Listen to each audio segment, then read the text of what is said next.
Good evening and thanks for joining us. I'm Darian Trotter. We begin tonight with terror in the sky and the crash landing in Lakeview. Police investigators still on the scene gathering clues into exactly what happened here. This area was declared a crime scene earlier today just before noon, and since then, thieves want their parts to generate big bucks. After the game, Christina will have much more coming up in sports. They are all visibly shaken about what happened. Everyone trying to figure out how things escalated to this level. Investigators are looking into that right now. We do want to give you more details about that 7-year-old. The victim was in the room with the man police are looking for only for a while when something said or done made her feel uncomfortable.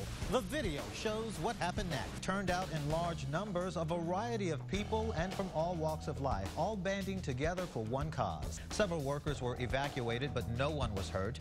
An explosion at the refinery.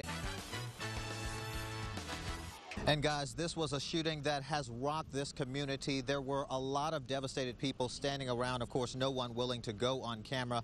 But what we can tell you, though, is that the shooting here happened around 7:30 in the 3800 block of Annunciation. People who live here say they heard several shots fired. They looked out of their windows and they saw crowds of people running for cover. A short while later, it was clear that there were 2 victims in this case. One man, police describe as 17 years old. He was pronounced dead at the scene, his body directly under a crime camera. It's unclear at this hour whether or not that camera was working. Another victim, one man, police describe as 22 years old, rushed to the hospital where he is in stable condition tonight. Back out here live again, a lot of devastated young people, perhaps people who knew that shooting victim. Police investigators still on the scene gathering clues into exactly what happened here. So far, no information released about a possible motive or a suspect. Again, the investigation still ongoing. As soon as police release new information to us, we will bring it to you. Right now, we're live in the Lower Garden District. Darian Trotter, WGNO News. Yet though I walk through the valley of the shadow of death, I will fear no evil. It is a community drawn together on one accord. I just had to come out and show my support. A community gripped in pain, mourning the life of a 3-year-old gone too soon. It's making us feel so much better. It'll make us feel even better if we knew who this guy was. Asia Williams was with family and friends, both young and older, watching fireworks on the 4th of July, when seemingly in an instant, the little girl loved by many was struck and killed by a speeding motorcyclist. And the person that did it chose not to even come forward to even see if the child was living or dead, how the family feel, how they are hurting. It is too much to believe, far too hard to understand. You left her. It would have been much better if you stayed and didn't leave. And Father God, just look at all the comfort that you have sent around here tonight. Loved ones who gathered at the scene were joined by a large contingent from the biker community. They showing their support by being here, showing that they're on one accord with us, that they are for us, that they're with us, that they're rallying with us, that they feel the pain that we feel and the hurt that we feel. And we just thank them for doing that.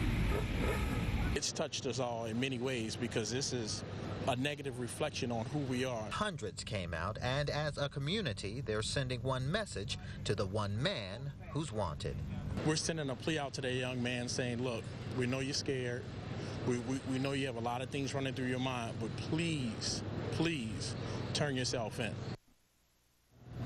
And again, police telling us late tonight that Sean Dejan Jr. did surrender, accompanied by his attorney. We have additional details. We understand that he is 22 years old, a St. Aug grad. He never had any kind of trouble with the law, a clean record. And according to sources close to him, after what happened here, he was simply scared and rather devastated because he too will soon be a parent expecting a newborn in just 2 weeks. We will continue to follow this story for you.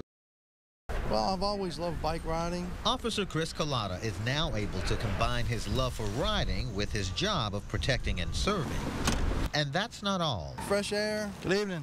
Being able to talk to people. While on bicycle patrol, he's able to stay active while staying in touch with members of the community. Seeing if they have any information on any criminal activities in the neighborhoods. Looking for any suspicious activity. Great program. I like it. We have our red and blue lights.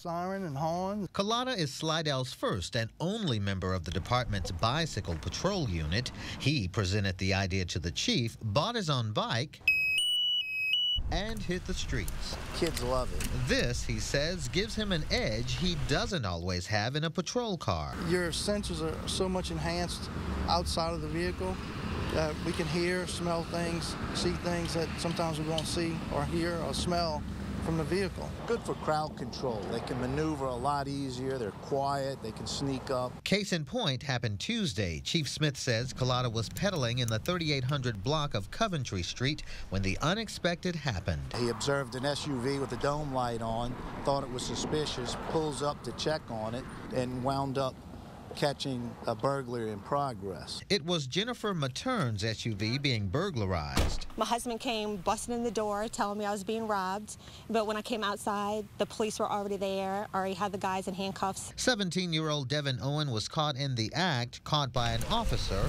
on bicycle patrol. It proves that it works. He had no idea I was a police officer. He was shocked that I was a police officer. Nestled in the heart of all that is New Orleans, its rich culture, its poverty, crime, and dilapidated storefronts, the Oceana Grill thrives.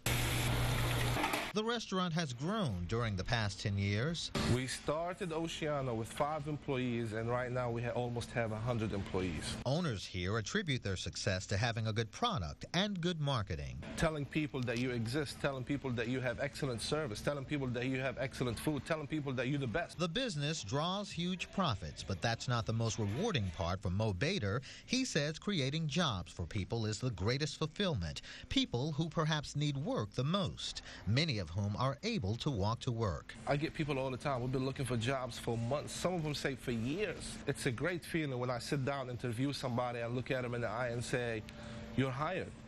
I mean, you're making a difference in somebody's life. It's what New Orleans Mayor Mitch Landrieu wants. His economic development plan is geared toward creating jobs by starting new businesses, retaining existing ones, and expanding.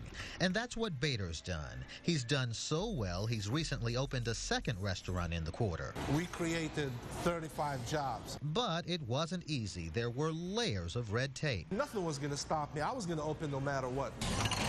And his staff thanks him for it. The money's good, the environment's good. They have a really good management staff also. I was looking for a second job at the time, and after about 2 months here, I left the other restaurant for here.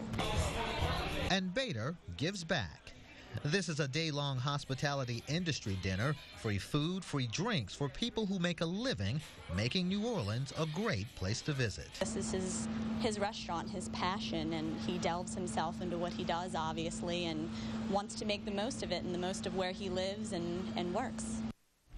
And the mayor's economic development team hosted a series of informational meetings this summer for current and aspiring entrepreneurs. It was a chance to get business advice from experts and find out about state and federal resources to help. The mayor's office says the master plan is on track and there will be some big announcements ahead. Darian Trotter, WGNO News.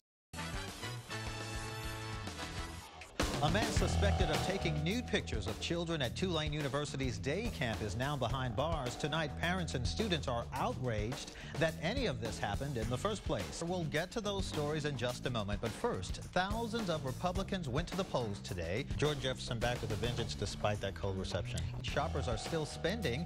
Retail sales across the U.S. were up in July, the biggest gain in nearly 4 months. However, consumer mood is a different story.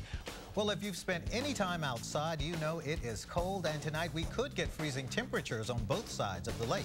But you know, those overnight lows will get you every time. I went to bed last night, it was a little muggy, turned on the AC, and woke up shivering in the middle of the night.